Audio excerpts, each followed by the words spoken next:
to our podcast. I'm Aditi Gupta, I'm Diya Chaparwal. and here we are going to explore stories behind powerful decisions. So, Aditi, today's episode is not about success, it's about failure, pressure, and the competence required to rise again. Okay, Riya, so let's start with a question. Have you ever wondered how some companies after massive failure survives while some of them disappears forever? Yes, let's take them to Lego's case when almost everything went wrong. That one decision that saved Lego. Okay, imagine a company loved by children across the world, a brand present in almost every childhood. Now imagine that same company losing $1 million every single day. Sounds unreal, but this actually happened. In 2003, Lego was just months away from bankruptcy. What's shocking is Lego didn't fail because people stopped loving it. It failed because of emotional leadership instead of competent ones. And today, Lego is the one of the most profitable toy brand in the world. So the question is, what changed? During the late 1990s, Lego wanted to grow fast. So they did what many companies would do. They tried to become everything. Yes, they launched theme parks, video games, clothes, watches, basically anything they could carry the Lego name. But here is the problem.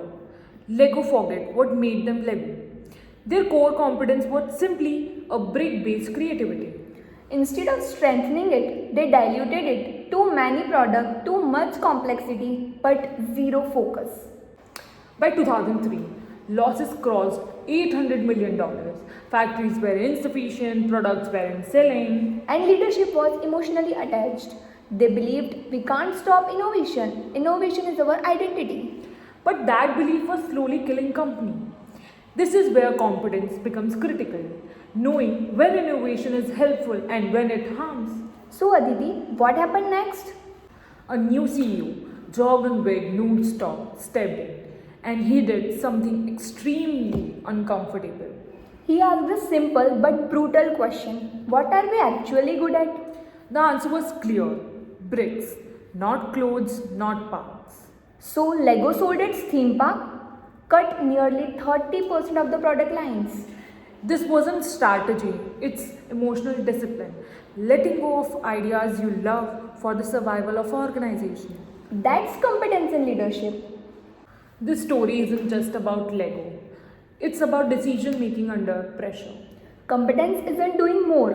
Sometimes competence is doing less but better. Lego leaders accepted the reality, not ego. And that shift from emotional attachment to rational clarity is a core competence skill. Imagine being in that position. Would you sell your most popular idea to save the company? Most people wouldn't because emotion interfere with competence. That's why failures repeat. Not because people are incapable, but because they are uncomfortable with hard choices. After restructuring, Lego focused on core product. They collaborated with customer, reduced complexity. Within a few years, Lego turned profitable again. Today, it's a global innovation leader, but with discipline. Lego didn't survive because it avoided failure. It survived because it learned from its failures. And that's the biggest lesson for competence building. Sometimes the smartest decision is letting go. Now, here's an important question. Does every company that faces failure manage to bounce back like Lego? The honest answer is no. And one of the most powerful examples for this is Nokia. At one point, Nokia was not just a phone company, it was the mobile phone market. In the early 2000s, Nokia controlled more than 40% of the mobile phone market. Their phones were reliable, affordable, and everywhere. So when the smartphones began to emerge, Nokia wasn't unaware. They saw the change coming. That's the critical part. Nokia didn't fail because of ignorance. They failed because of hesitation, Internally, engineers and designers raised concerns. because the leadership was deeply attached to their internal operating system and success model. Unlike Lego, which simplified when things went wrong, Nokia becomes slower. Decisions were delayed, responsibility were diffused. And by the time Nokia reacted seriously, competitor has already taken the lead. This wasn't a lack of technology. It was a lack of competent decision making at the right time. Do you know, Dia? Nokia had resources, talent, and market trust. But competence isn't just about having strengths. Yes, it's about knowing when your strengths are no longer enough. Eventually, Nokia lost relevance in the consumer smartphone market. The brand didn't disappear completely, but it dominates its smartphone market did. And that shifted Nokia's identity forever in the market. Lego made fast, uncomfortable decisions. They simplified operations, reduced complexity, and focused on what truly mattered. Nokia, on the other hand, slowed down. Decisions were spread across teams, committees, and layers of leadership. By the time clarity arrived, the market had already moved ahead. This shows on how important competence lesson is. Delayed decisions are as damaging as the wrong decisions. Do you know another major contrast is emotional attachment? Lego leadership was willing to detach emotionally from ideas they loved. They sold business that carried emotional value. Nokia struggled here. And leadership was attached to existing systems, past success, and internal pride in Nokia. Competence often demands emotional discipline. And Dia, without that discipline, even the smart organizations like Nokia can make poor choices.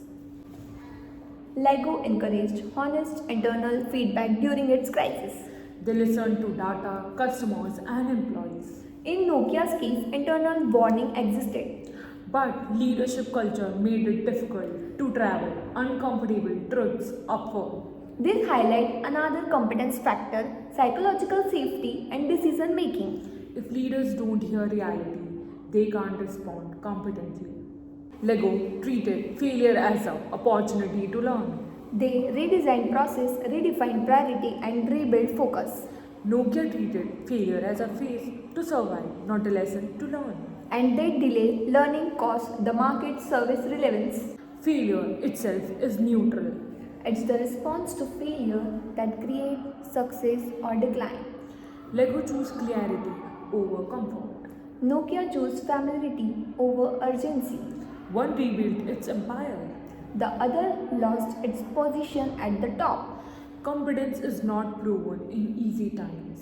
It's revealed when pressure is highest.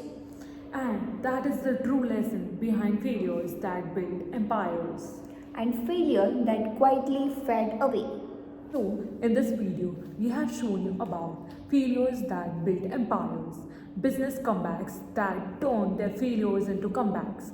Here, we have given you an example of Lego, which has successfully turned their failure into a comeback and now a successful company.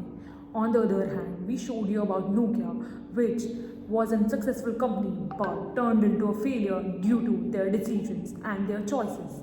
So, if you liked our content, Do like and comment. Thank you.